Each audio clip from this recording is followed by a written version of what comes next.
prosperar é tudo aquilo que você propõe a fazer dar certo, crescer, ter resultado. Muitas das vezes nós temos o costume de ligar o prosperar somente na área financeira, né? No ganhar dinheiro, mas o prosperar é isso, segundo a própria palavra. É tudo aquilo que você propõe fazer, você ter resultados positivos, você crescer. Só que o prosperar com Deus é diferente, por quê? Porque Deus sempre faz algo muito maior do que nós esperamos. Ele sempre acrescenta coisas que nós não esperamos. Então, o prosperar com Deus é muito maior. Então, aqui Ezequias, aqui o texto revela alguns segredos, né? Porque o segredo de Ezequias prosperar foi que ele era reto e verdadeiro diante do Senhor Deus. E em toda obra que ele começou no serviço, né? Ele fez de todo o coração. Aqui alguns princípios que levou a ele prosperar em tudo.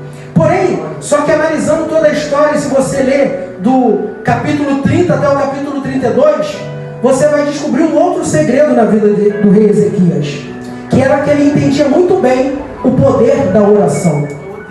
Eu vou ler aqui um trecho desse contexto do 30 ao 32, que diz assim: porque uma multidão de pessoas, a saber muitos de Efraim e Manassés, Isacar e Zebulon, não havia se purificado. Mesmo assim eles comeram da Páscoa, diferentemente do que estava escrito. Porém, Ezequias orou por eles, dizendo: ó Senhor, que é bom, perdoa todo aquele que prepara o seu coração para buscar Deus.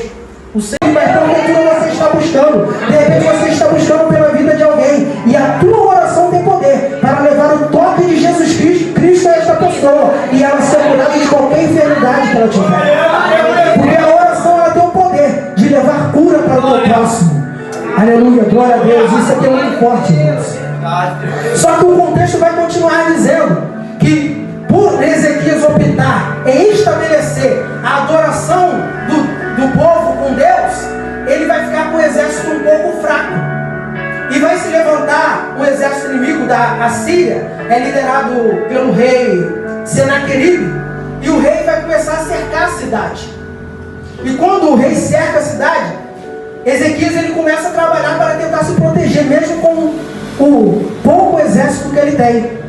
Ele começa a cercar o muro já era cercado, mas aí ele começa a cercar por dentro também, tentando para proteger o povo. Só que o texto vai dizer que Senaqueribe, ele sabendo disso, ele manda cartas de afronta para o rei e para o povo. Só que esta carta, olha o que diz a carta: assim diz Senaqueribe, rei da Síria, em quem confia vós para permanecer no cerco em Jerusalém? Não vos persuadiu Ezequias a vos entregar a morte pela fome e pela sede, dizendo: o Senhor nosso Deus nos livrará da mão do rei da Síria? Aí o texto diz: e o rei Ezequias e o profeta Isaías, filho de Amós, oraram para esta causa e clamaram. Os povos foram entregues na mão dele, o povo de Deus também seria. Ele achava que o mesmo Deus que os outros povos serviam era igual o Deus do rei Ezequias. Ele não sabia que o Deus do rei Ezequias, que é o nosso Deus, ele tem todo o poder e toda a autoridade em suas mãos, e ninguém pode prevalecer contra ele. Ele não entendeu que Ezequias não estava confiando na mão do homem, mas sim na mão de Deus. E ele não sabia que Ezequias ele tinha esta arma, que era o poder da oração. E olha o que acontece: antes dele sair do acampamento para ir contra o povo de Deus, Deus enviou um único anjo que destruiu mais de 180.000 soldados inimigos. Sabe o que isso significa? Que aquilo que está se levantando para te afrontar, dizendo para você parar, para você desistir, para você não acreditar mais, tentar até invalidar que Deus está contigo, falar que o teu Deus não existe, tentar colocar dúvidas a respeito de Deus no teu coração, tudo aquilo, como eu falo de inimigo, eu estou falando todos os levantes. Pode ser enfermidade, pode ser portas de emprego se fechando, pode ser algo na tua família, seja o que for, aquilo que está te afrontando nesta noite, Deus ele tem poder para aniquilar, para hoje você sair daqui com a certeza que isso não vai prevalecer na tua vida. Por quê? Porque o Deus que você serve é muito maior do que qualquer coisa que possa se levantar contra você. Aleluia! Então, se você orar acreditando, tendo fé, Deus ele vai se levantar ao teu favor. E o melhor, você não vai precisar nem pelejar, porque e deu-lhe um sinal. Esse contexto aqui é muito maravilhoso e nós vemos como Deus é tremendo. Por quê? Isaías, o profeta Isaías, ele vai narrar melhor este contexto, e ele vai dizer que Deus fala para o profeta Isaías ir até Ezequias e dizer: Ezequias, arruma a casa, porque tu morrerás, não viverás, por causa da enfermidade que ele estava, por causa desta enfermidade. Aí o texto vai dizer que Ezequias ouve o profeta, só que o profeta sai. Quando o profeta sai, Ezequias, ele conhecia o poder da oração. Ezequias vira o rosto para a parede, começa a se humilhar diante de Deus, começa a orar a Deus e falar com Deus tudo aquilo que ele ainda desejava fazer. Ele abre o coração e se derrama diante de Deus. Só que, irmão, quem tinha dado a sentença era o próprio Deus. Quem tinha falado era o próprio Deus que ele ia morrer. De repente, se fosse eu e você, ia falar: Deus falou, não tem o que eu fazer. Ezequias não. Ele sabia o quão profundo, aleluia, e soberano é a oportunidade que Deus nos deu de entrar em uma sala de intimidade diretamente com Ele e abrir o nosso coração e Ele ouvir e atender as nossas orações. Deus vai dizer que o profeta está saindo lá no pátio. Deus vai lá e fala: Isaías, volta lá. O profeta não deve ter entendido nada, né? Porque ele fala: Isaías, volta lá e fala para o meu servo Ezequias para revogar qualquer sentença que esteja sobre a tua vida. Aleluia. E sabe o melhor? Deus vai dizer que 3 anos depois ele tem um filho e ele coloca o nome de Manassés. Entenda, ele ia morrer, mas 3 anos depois ele tem um filho. Ele coloca o nome de Manassés. Por quê? Muito provável, porque ele lembrou que todo aquele período de morte, todo aquele período que ele estava sentenciado à morte, já não existia mais, ficou para trás. E nós temos que entender isso, que quando Deus ele sela algo na nossa vida, nós temos que entender que tudo aquilo que podia nos condenar lá atrás, tudo aquilo que podia nos acusar, tudo aquilo que nós já estávamos sentenciados por causa dos nossos erros, nossos pecados, já não existe mais, uma vez que nós estamos com Deus. E ele coloca o nome de Manassés, que significa, né, fazer esquecer, porque Deus tinha feito ele esquecer todos os traumas do passado, todo aquele momento de enfermidade, todo aquele momento de ambiente de morte na vida dele, e Deus escreveu uma nova história para ele. E assim é na minha e na tua vida. De repente você está diante de uma sentença que está dizendo: acabou, chegou o teu fim, mas Deus está falando hoje, através da sua oração, da sua sinceridade: abre o coração para mim, porque eu tenho poder, eu tenho autoridade, e agindo eu, ninguém pode impedir o agir de Deus. Glória a Deus, aleluia. Louvado seja o nome do Senhor Jesus. Como eu falei, irmãos, se espera, natural. Tu age porque você espera o resultado, você sabe o que vai acontecer. Se você, né, semeia algo, você espera colher aquilo que você, segundo o fruto que você semeou. É a fé natural. E a fé também é a certeza daquilo que não se vê, sobrenatural. Tu não vê possibilidade de acontecer, mas você já toma posse porque você sabe o Deus que você serve. Então nós temos que entender, porque se nós ficarmos só no ambiente sobrenatural, nós vamos esquecer de fazer o natural. Aí não vai acontecer. Por que eu estou dizendo isso? Porque o primeiro conselho de Jesus aqui me levantou esse questionamento, que é em Mateus 21, 22, que ele diz: tudo o que pedires em oração, crendo receberá.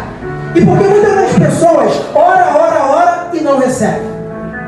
Aqui ele já dá a primeira dica. A primeira dica dos 5 que eu falei é você crer, é você ter fé, que é esta fé que eu estou falando. A fé, irmãos, ela não é algo que você fica esperando Deus fazer, mas é porque você tem fé, mesmo que o ambiente diz que não, mesmo que o cenário diz que não, você começa a agir, a se preparar para receber aquilo que você crê que Deus vai fazer. A fé, tu vê que quando o autor do livro de Hebreus ele vai relacionar os heróis da fé, todos eles, pode ver, todos eles, ninguém esperou nada. Todos eles são reconhecidos como os heróis da fé pelas atitudes que eles tiveram. Então a fé não é pensamento positivo. A fé não é você falar que crê e espera Deus agir. É porque você crê, a fé é o combustível que faz você levantar sua fé pequena e está invalidando o que Jesus falou das outras vezes. Homem de pouca fé, homem de pequena fé, que não tinham conseguido fazer algo porque tinha pouca fé. Mas o que ele está falando aqui é como um grão de mostarda. Por quê? Porque o que acontece com o grão, com a semente de mostarda? Ela, uma vez que ela é semeada, ela cresce e produz mais fruto. E assim tem que ser a nossa fé. Tu quer mover montanhas? Então tem uma fé que cresça e que produza mais frutos. Porque quanto mais você praticar a tua fé, semear a tua fé, mais ela vai crescer. E mais coisas sobrenaturais você vai viver. Então o primeiro princípio que Jesus está ensinando aqui, para você ter resposta na tua oração, é crer. É ter fé. Mas esta fé que eu estou falando. Segundo, constância. Jesus ele vai narrar uma parábola da viúva e do juiz insensato. Ele vai falar que aquela mulher, de tanto insistir, ela recebeu.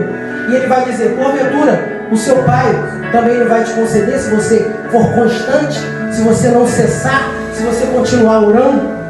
Porque muitas das vezes nós falamos, Deus sabe de todas as coisas, então eu só vou orar uma vez. Ele já sabe, se Ele quiser, Ele faz. Mas não, Ele quer que você tenha constância. Porque Ele quer ver que você é uma pessoa que não desiste. Você é uma pessoa que, independente de quantos não está levando, você continua acreditando no Deus que você serve. Aleluia! Fique tranquilo, irmãos. Ele não está demorando não, porque Ele quer ver você insistindo não. É porque Ele já tem o tempo certo. Mas a tua constância que vai fazer você aliado. Você vai receber aquilo que você pede. Terceiro ponto, secreto. Isso aqui é algo muito forte, que é quando Jesus fala, quando você for orar para pedir, entra no teu quarto, tranca a tua porta, e o Deus que vê e ouve em secreto, Ele te recompensará. Glória a Deus. Isso aqui é muito forte, irmãos. Porque muitas das vezes nós estamos precisando de algo e buscando em outro, vamos em tudo quanto é lugar, mas não entramos numa sala de intimidade com Deus. E o secreto da oração, irmãos, ele é interessante, que você não precisa estar sozinho. Você pode estar orando aqui junto com todo mundo, mas o que está dizendo aqui é você fazer ali, aonde você estiver, como fosse um ambiente de intimidade com o teu Deus. Como tivesse só você e Deus. Por quê? Quando você está em secreto, quando está só você e Deus, você é transparente. Você não esconde nada. Você é sincero. Sabe por quê? Davi, ele veio, quando trazendo a arca, ele estava só com a escola sacerdotal transparente, porque essa escola fazia isso. O sacerdote usava para entrar em um momento de intimidade com o teu Deus, porque ela representava transparência. Eu não tenho nada a esconder do meu Deus.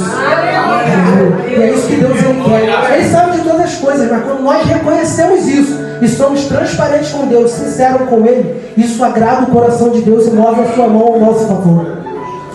Que ela muda a sua oração. Aleluia. E ela vai dizer: Senhor, se tu me deres um filho varão, eu te devolverei. E se você analisar o contexto, tu vai ver que Deus está no período da história que Ele precisa de alguém para Ele usar como profeta, como juiz, como sacerdote. Aleluia. Ou seja, quando ela fala, me dá um filho varão que eu te devolvo, ela está dizendo, aleluia, se você me der um filho homem, eu vou colocar ele em tuas mãos para você fazer a tua vontade. E Deus está com vontade de usar alguém para ser profeta, para ser juiz, para ser sacerdote. Ela alinhou a oração dela com a vontade de Deus. E na hora, Deus respondeu, deu a resposta a ela. E ela teve Samuel. E sabe o melhor? Como eu falei, a prosperidade com Deus é assim. É muito maior do que nós esperamos. Ele dá Samuel, mas depois ela tem mais 5 filhos. Aleluia. Não sei se você está entendendo isso aqui. Quando você tem fé, quando você tem constância, quando você não desiste na tua oração, quando você tem uma fonte de palavras saudáveis, e quando você alinha a tua vontade, a tua oração com a vontade de Deus, aleluia, ela é potencializada. E o haja de Deus acontece na tua vida. A porta se abre, a cura chega, a transformação move. O mover de Deus é sobrenatural, irmãos. Independente do que a tua ótica está dizendo, independente do ambiente que você está inserido, Deus ele tem poder para agir. Agar, ela tinha uma promessa de Deus. O texto vai dizer que quando ela vai para o deserto, que a promessa se Israel, ela já tinha desistido. Acabou, não tem como. Eu estou no deserto, acabou o pão, acabou a água que o homem me deu. Eu saí da casa de Abraão, onde eu esperava que acontecia a promessa. Só que o texto essa parte do texto é muito forte, porque o texto vai dizer: e o menino cresceu no deserto. Aleluia. Nada impede o agir de Deus na tua vida, irmãos. Ambiente, Deus não se preocupa com o ambiente, com circunstância, com adversidade, com vento, com tempestade, porque tu